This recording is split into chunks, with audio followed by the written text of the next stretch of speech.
Donald Trump just finished up his third vacation at his Mar-a-Lago resort in Florida in 3 weeks. These trips have included some pretty horrible stuff, including that embarrassing public situation, what I like to call the North Korean missile launch dinner debacle, where he just in a patio in front of Mar-a-Lago guests was discussing a recent North Korean missile launch with the Japanese Prime Minister Shinzo Abe. Also, this is a big business benefit for Trump. That's never far behind. This raises Mar-a-Lago's profile. Mar-a-Lago is constantly being mentioned in the media. This is, again, a for-profit club that the Trump family makes money off of being trafficked and frequented by guests.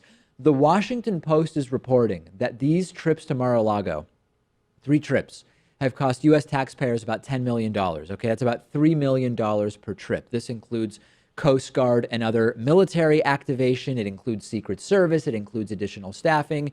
And then you've also seen Trump's sons take some business-related trips, which required very extensive security on the government dime, meaning taxpayers. This is putting total Trump family travel expenses at $11.3 million in taxpayer money during the first month of the presidency.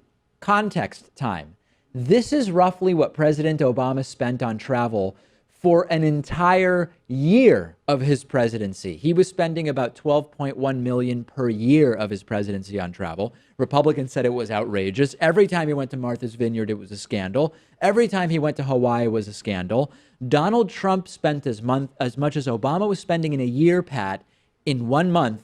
I'm hearing silence from Republicans. Yeah, especially after he broke all those campaign promises. I mean, I think he's just kind of learned that he can be a figurehead and delegate out all the responsibility, give it to people like Steve Bannon and Stephen Miller. And maybe it's bad in a way because those people could be even more deplorable than he is. Yeah.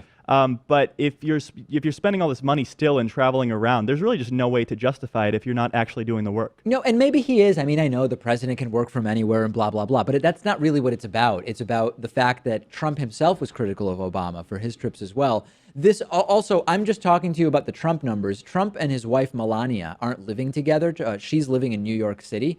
And that has cost an additional $15 million so far, which, by the way, is also great for Donald Trump's business, because by having Melania in New York City at Trump Tower, the government is paying millions in rent to the Trump organization to stay at Trump Tower themselves because, hey, Melania is there and we need to be, the first lady needs to have her staff around. So as usual with Trump, the double standards and the contradictions are numerous. Number one, Trump said that he would rarely vacation. He said that multiple times. He would rarely leave the White House as president.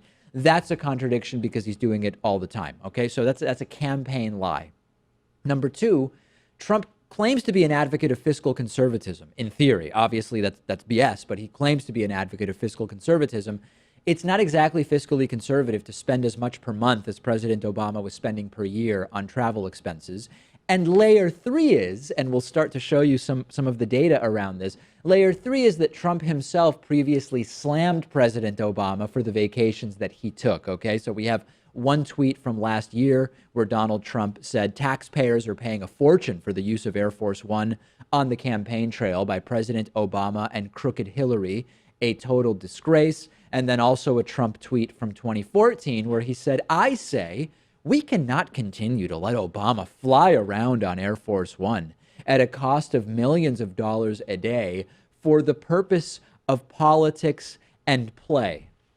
Politics and play. Trump's played about 6 or 7 rounds of golf while down at Mar-a-Lago when he was flown down there on Air Force One.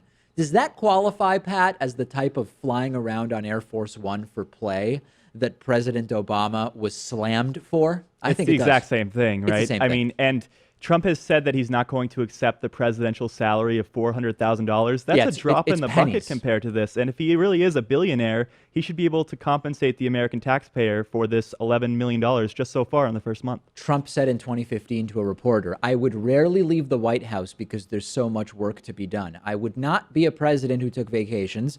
I would not be a president who takes time off. You don't have time to take time off. Apparently, Donald Trump does. And Trump has also criticized how much golf Obama played. And again, a few days ago, Trump played his 6th round of golf as president, averaging more than a round of golf per week. the White House admitted that they have been misleading the media about how much golf Donald Trump has been playing. All the time, we have not only the hypocrisies and the double standards, but we have the lies and deception from the Trump team. And in the midst of all the travel expenses, Trump's team just put together a budget proposal which would cut money from things like the Corporation for Public Broadcasting, the National Endowments for the Arts, for the arts and the humanities, all of these really important programs, including some for low-income individuals like the Legal Services Corporation and AmeriCorps. As Pat said, drops in the bucket. Trump is a walking contradiction. His entire campaign was a lie. And the Republicans are not far behind because they were slamming Obama every time he flew anywhere for a vacation. I've heard no complaints from Republicans about what Trump is doing. Also, I mean, Donald Trump during his business career was considered to be a branding expert. I mean, This is kind of obvious PR. If you criticize the previous president for playing too much golf and going on too many vacations, you'd think you wouldn't do the same thing, right? You'd have the PR savvy, if nothing else, even if he has the desire to go play golf, even if he doesn't care about the fact that he's not working when he said he would. You would think that just for the PR benefit and the optics, he would avoid doing this. But Trump is above that. He doesn't care and or doesn't get it. Please take a survey at podsurvey.com/Pakman. That's Pakman, podsurvey.com/Pakman. We're gathering information to hopefully bring on some new advertisers to the David Pakman Show over the next 6 to 12 months. And we need to collect this survey data. So please help us out, podsurvey.com/Pakman. I'm on Twitter at dpakman. The show is on Twitter at David Pakman Show, and we'll be right back after this. Today's show is brought to you by GoDaddy, where you can buy your own domain name, build a website, or use any of GoDaddy's business tools. You can save 30% at trygodaddy.com/David. GoDaddy has actually been the official host of the David Pakman Show website for many, many, many years.